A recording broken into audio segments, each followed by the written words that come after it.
This is Stories by Maya. Don't forget to subscribe for more thrilling tales that will keep you guessing till the very end. The Last Witness. The first scream echoed through the rain. It was distant, muffled by thunder, but sharp enough to make Harold Brooks drop his teacup. The sound shattered the calm of the house, breaking through the rhythm of the ticking clock. Margaret looked up from her knitting, her face pale in the flickering light of the television. "Harold," she whispered, "did you hear that?" He didn't answer. He was already standing by the window, his trembling hand parting the curtain just enough to peer outside. The rain was coming down in sheets, washing the world into a blur of gray and shadow. But then he saw it. A flicker of movement across the street. Two figures, one struggling against the other near the porch of the old Mitchell house. One of them raised something heavy. The other collapsed like a puppet with its strings cut. "Oh my God!" Margaret gasped, covering her mouth. "He's killing him!" Harold didn't think. He grabbed the phone and dialed the police with shaking fingers. His voice was uneven as he described what they'd seen. A man struck down, dragged into the darkness, rain hiding everything but that one violent moment. The dispatcher promised a unit would arrive immediately. When Harold hung up, the two of them stood in silence, staring across the street. The porch light flickered and then went out. Only the rain remained. Minutes later, the red and blue of police lights cut through the storm. Officers searched the house, combed the yard, and even checked the back alley. But when they came back to the Brooks' doorstep, their faces were calm. "There's nothing there," one officer said. "No body, no blood. The place is empty." "But we saw it!" Harold insisted. "I saw him drag the body toward the back." The officer exchanged a glance with his partner, then nodded politely. "Maybe you saw a shadow, sir. The house has been vacant for months. Sometimes the rain can play tricks on the eyes." They left soon after, and the sound of sirens faded into the storm. Margaret locked the door behind them and turned to her husband. "You saw it, didn't you?"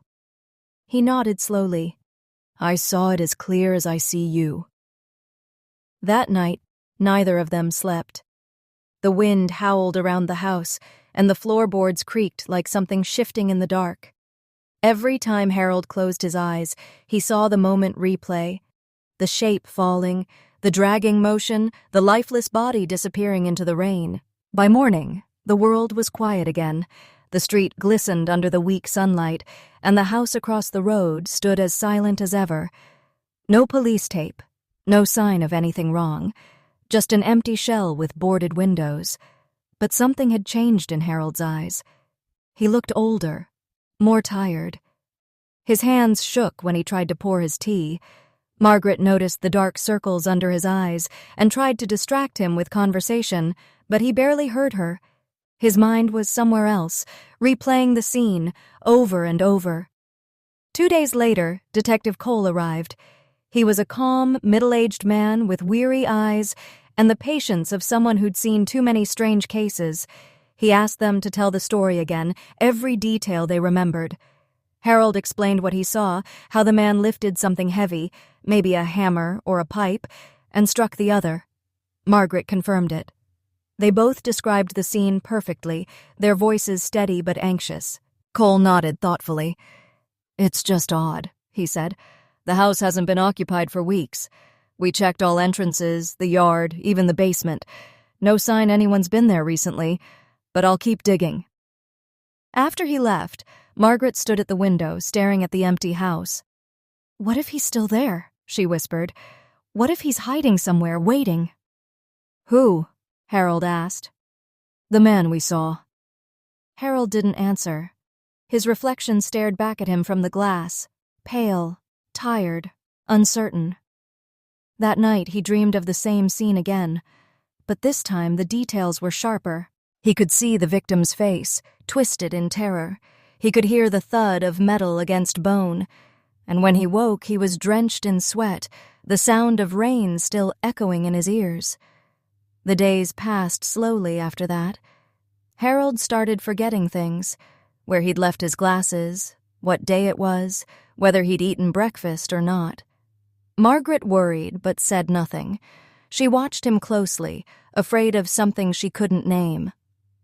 One afternoon, Detective Cole returned with a new question.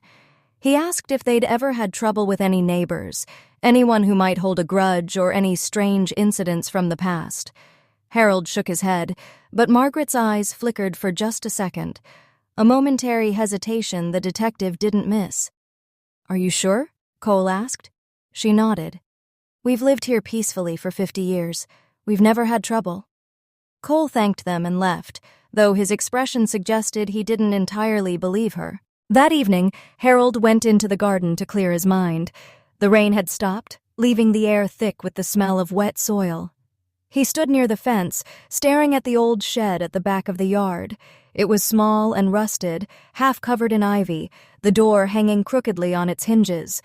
He frowned. For reasons he couldn't explain, the sight of it made his chest tighten. Something about that place felt wrong, familiar in a way that made his stomach turn. He tried the door, but it was locked. He didn't remember ever locking it. Inside the house, Margaret was watching him from the kitchen window.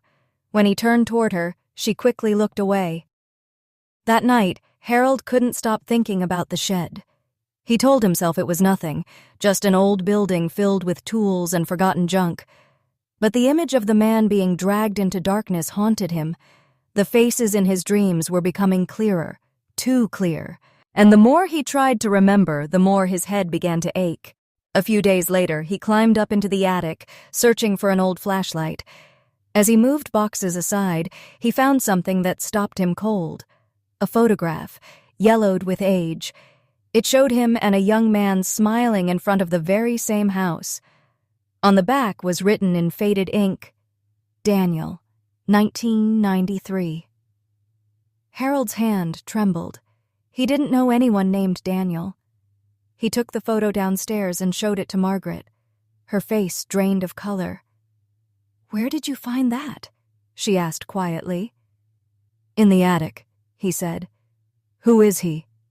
She didn't answer. She sat down, clutching the photo tightly. "You should rest, Harold," she whispered. "You've been seeing things lately. Maybe you're mixing things up."